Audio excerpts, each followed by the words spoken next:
The first point of comparison is appearance. Mario, the red plumber, man of lead, certainly looks a lot like Stalin, with his short stature, his mustache, and his big nose.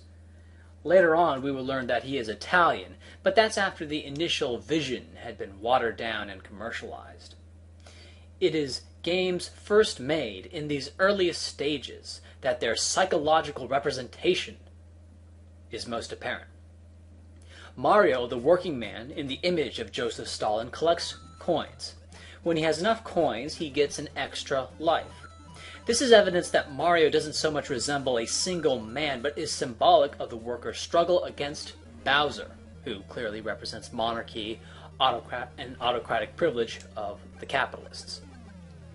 When he has 100 coins, the working man can afford to have a child or perhaps save someone's life who would have starved, adding an extra man to the revolutionary struggle against Bowser and his minions. And when another person joins the struggle at that time, Mario becomes larger immediately, or gains an extra man for later, depending on the color of the mushroom. Throughout the game, defenders of monarchists and capitalists are depicted as fungus, as hideous turtles, and many other shelled creatures, impervious to logic, and the good news of the workers' revolution. In fact, when you try to give them logic, what do? They turtle up. They go inside their shells and well, I think that's pretty obvious. You have Lakitu up in his ivory tower, well, up in the clouds, throwing down such students who, while perhaps left-wing, are a far cry from the communists and serve to cripple the Mario-led revolution, as all half measures do. The Hammer Brothers, with their military helmets and their use of hammers, a symbol often used in fascist flags and imagery, are the shock troops of this capitalist oppression. Odd that hammers would be the choice of throwing implement until you look at it as a reference to fascist movements. It could represent the hammer from the hammer and sickle, but everything else suggests that hammers here are fascist hammers, going with the general picture being painted here. There is an air of elitism in all of this, much like the communists of old tended to have, in that they portray the good guys, the people on Mario's side, as being half fungus. Not total fungus, like the Bowser-supporting Goombas, but still half fungus. They're nice people, but they're depicted somewhat incompetent. The mushrooms making Mario larger, or giving him an extra life, is symbolic of the Russian everyman, depicted as a fungus, to a degree, joining his cause. If Mario is battling monarchy, though, well then why then does he support Princess Peach? This seems very odd, to battle one monarchy just to impose another, but I don't think of it like this. When, in any Mario game, have you ever heard of the Toads, right, who represent the Russian working class, paying taxes to Princess Peach? Never. You never hear of anything like that. In this sense, I don't see Princess Peach as representing an actual regime or an actual monarchy, but as being symbolic of Mother Russia. And so Mario, as metaphor for the workers' revolutionary struggle, must battle the monarchist and fascist hordes in order to liberate Mother Russia, who is trapped by them.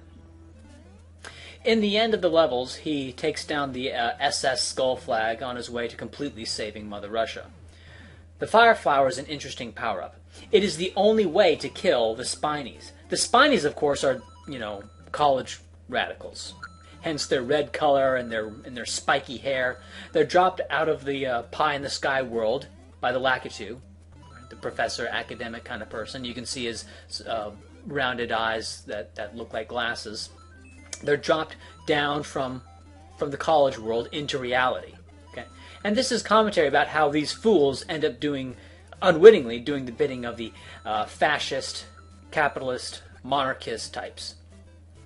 The only way to beat these people is with the fire of capitalism. That is, to get them into a real job, at which point they become politically moderate and thus neutralized, represented by them falling off the screen. Bowser breathes fire out of his mouth, and so does Mario. Oh, didn't really think of that. But Mario hides this, right? I always thought it was a bit odd that Mario put his hand way up to cover his mouth when he threw the fireball.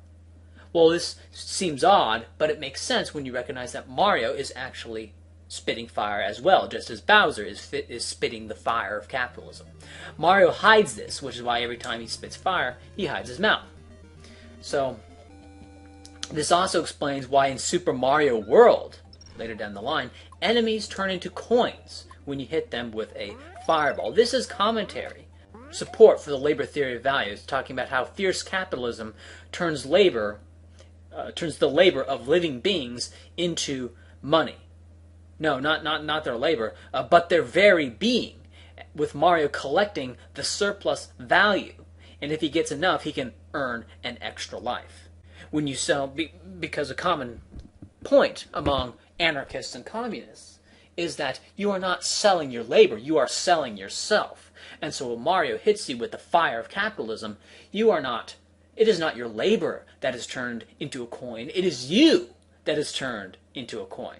And that Mario has to do this despite being the revolutionary vanguard is a somber recognition that sometimes you must break with your principles from time to time if you want the larger revolution to ultimately succeed. As interesting as that is, that's merely the backdrop for my analysis of Mario 2.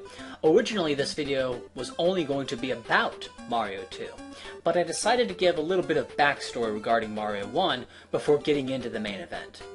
Super Mario 2, Mario Madness, as released in the United States. Originally, this was going to be Mario 2 in Japan. However, Nintendo of Japan decided to release a different version of Super Mario 2 that more resembled the original game, which in the US became known as The Lost Levels. The game that was going to be Super Mario 2 in Japan had the sprites changed a bit and was renamed Doki Doki Panic and was based off of some show in Japan. Meanwhile, Nintendo of America decided to take Doki Doki Panic, change the graphics. Meanwhile, Nintendo of America decided to take Doki Doki Panic, change the graphics back to Mario graphics, and then release it in the US and call it Mario 2 Mario Madness. This was before the internet, so very few people knew about this. So from here on in, I'll just refer to what is called Mario 2 in the US as Mario Madness. Mario Madness was released in October of 1988. So the Soviet Union was in bad shape at this time. It would begin to disintegrate in less than a year. It is hard to pinpoint where exactly this game is modeled off of. Egypt, Persia, the Mideast, India, Central Asia. It's an area called Subcon, but all I can say is that it has a rather Asiatic feel. Mario 1 was simply laying out the basic idea of class struggle, which is reflected in the graphics. The graphics are very rigid, orderly, piece by piece, and this, I believe, is either a conscious or subconscious aesthetic reflection of the underlying lesson, which is of a rigid dialectical materialism and a scientistic labor theory of value. Mario Madness, on the other hand, was about cultural Marxism and the expansion of communism into the Orient.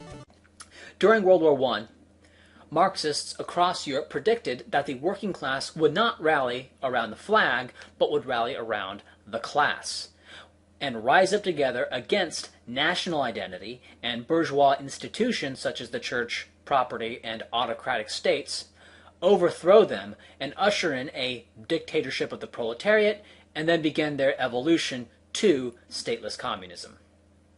When this did not happen, several Marxists decided to set up the Frankfurt School. The purpose of the Frankfurt School was to deconstruct national identity, religious identity, and racial identity, these things being considered to be false consciousness that stood in the way of the true class consciousness. In the Soviet Union, the Frankfurt School didn't gain much ground, however. But toward the end, I believe the creators of Mario Madness were aware that communism's future lie in the Orient. The story of the game is that Mario, who we have already established is the representative for the workers' revolution, had a dream that he, Luigi, Princess Peach, and Toad find a stairway that Mario saw in his dream and open the door to enter Subcon. Now, this is a reference to the Freudian idea of a collective subconscious that the Frankfurt School referred to. And so this game is actually painting the dreams and aspirations of the collective subconscious of the Asiatic world, outside of European Russia and the Eastern Bloc. Wart, of course, represents foreign imperialists. Not Bowser, he's another form of Bowser, but he's a Bowser from somewhere else. Bowser, of course, is those forces in Russia and the Eastern Bloc and the Warsaw Pact countries. Wart, on the other hand, represents probably the United States and Britain and the Anglosphere interventions in the Orient. And in this dream, the workers' revolution throws out the foreign imperialists and their puppet dictators, and all is made good in Subcon, at which point Mario wakes up. And as we know, he woke up to the reality of the Soviet Union collapsing. The enemies are all symbolic of the problems faced in spreading communism around the world. First is Tweeter. Tweeter, of course, has a mask similar to those used during the Great Bubonic Plague. The mask was supposedly used to trick demons into thinking that the wearer wasn't a human, in hopes that they would pass up that person for someone else, that they wouldn't get the bubonic plague, that whatever forces was infecting people would pass them up thinking that they were not human. Right? And this is obviously quite silly, quite superstitious, and Twitter represents this religious thinking as the opiate of the masses used by autocrats like Wart to maintain their power. Related is Bob-omb, who is a living bomb. He is representative of suicide bombers motivated by religion. Sniffit wears a gas mask, similar to those worn by soldiers during the Great War, World War I. He thus represents old-fashioned nationalism that led to the horrors of World War I. In the manual, it says of Sniffit, quote, "He wears a mask and spits the bullets of evil dreams from his mouth." Evil dreams? Like the false consciousness of national identity? Is that what you're trying to say, Nintendo? I think so. Birdo is very interesting. Birdo represents a corruption of cultural Marxism. The manual says of Birdo, quote, "He thinks he is a girl, and he spits eggs from his mouth." Birdo represents the radical feminism and gender minority movements that grew out of cultural Marxism.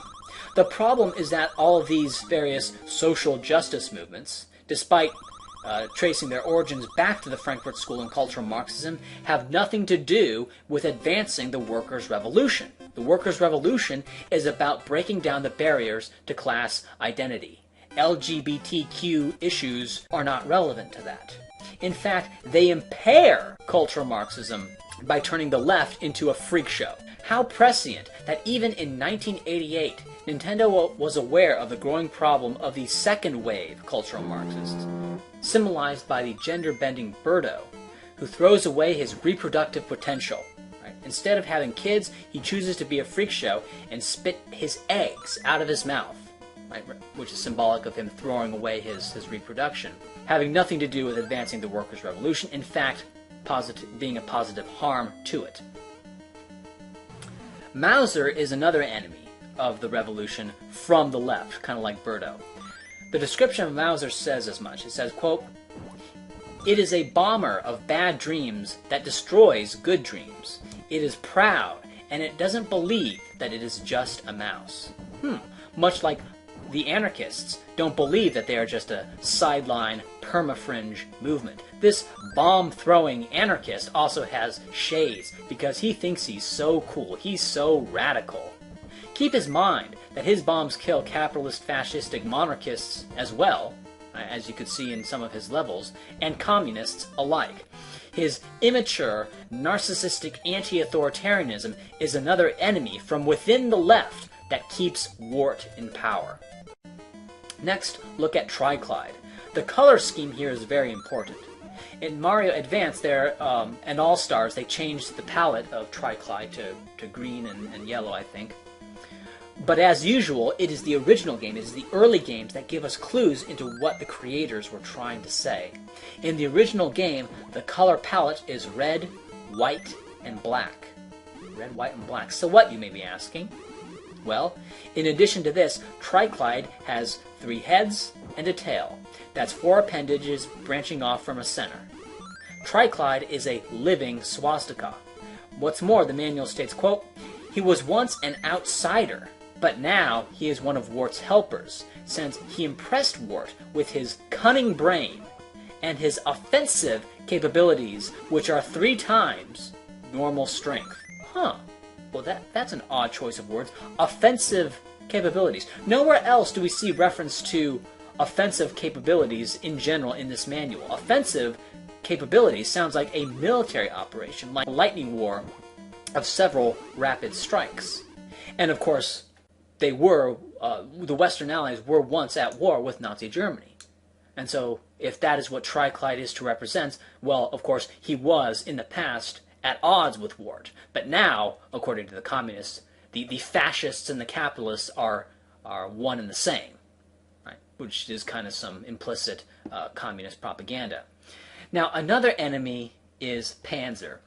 Now, and this is funny. Panzer has the same name as Panzer, like the German tank, and like Triclide, fires fireballs. But then again, some later Birdos also fire fireballs. So Triclide fires out the same things that the enemy named Panzer fires out. Right? This is more evidence of what Triclide is to represent. Then there are the depictions of blacks in the games. Now, this is better seen in Doki Doki Panic, since in Japan you don't have the same kind of hang-ups about race as you do in the United States. So we'll look at the Japanese version for this. At the end of every stage, in Doki Doki Panic, you enter into the mouth of what is clearly an African person, a person of African ancestry. So clearly, in this instance, the Africans are allies of the communists. And they are more likely to imbibe communist ideology, the communist ideology of Mario, or whoever the workers' struggle hero is, after this African has just seen the workers' hero defeat the LBGTQ person, right? The Tumblr feminist, the anti-fat shamer, the trans right person, whatever social justice thing Birdo is, right? And so after defeating the Frico leftist, symbolized by Birdo, only then is the African willing to imbibe communism, right? And this is commentary on the on how Africans are socially conservative. Right, and this is seen in polling data and election results in the United States, and for example, Africans voting against gay marriage and being in generally socially conservative and having some of the most negative views towards homosexuality, as also seen in the legal norms in sub-Saharan African countries. Also, the black face that imbibes you after beating Birdo will eventually turn on you at one point. There is a black face at the end who helps you throughout many levels, but at the very end turns on you. Right? All this is saying is how the support of blacks in the communist revolution cannot be taken for granted. Right? They're not faithful colored companions. They are real people with real motives and real issues, and you have to not take their support for granted. Now, given that Mario represents the collective will of the working class, and Subcon is Mario's subconscious, obviously it represents the subconscious of the working class. In this you have many political tropes. But you also have Shy Guy, who is just apathetically anti-communist, and is the faceless dream person, right? People in their dreams, they don't have faces. Now, in dreams, the mind has an especially difficult time creating faces, even recreating faces that you've already seen. And so what you have is a flat, non-face, which is what you see in most people. And I believe the kind of faceless nature of Shy Guy also represents the sort of anonymous everyman who goes along basically supporting the status quo, not being particularly active, but being merely by their apathy being an impediment to Mario. Ninji is the formless black dream monster, right? And so what we're seeing with Shy Guy and the faceless man as a dream trope, and Ninji, the formless monster, is a dream trope. Remember, this is a dream. This is the collective subconscious. So you're going to get a lot of political themes, as described throughout this video, but you're also going to see some basic, normal, dream tropes that everyone has in dreams. One thing would be falling, right, or being able to fly, right? You see all these other sorts of dream tropes that don't have any political significance. So you get both the collective subconscious, but also the more individual dream tropes. Porcupine is just Nintendo making fun of Sonic. Say, oh, wait a minute. Sonic didn't exist until 1991. Porcupine was also seen on the Super Mario Bros. Super Show episode entitled On Her Majesty's Sewer Service. Now, this show aired in 1989, just 2 years before Sega created Sonic the Hedgehog. I can't really think of anything regarding Porcupine. It's just a porcupine enemy that's seen in many games before and since. I think they wanted a Spiny in this game, but they didn't want to use Spiny. They wanted something novel, so they just made a porcupine enemy. So, and that's it. I hope I've given you something to think about in this video. Don't take this too seriously. Also, Luigi is Lenin.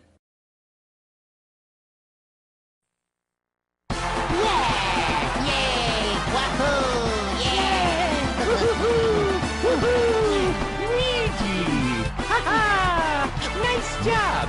Way to go!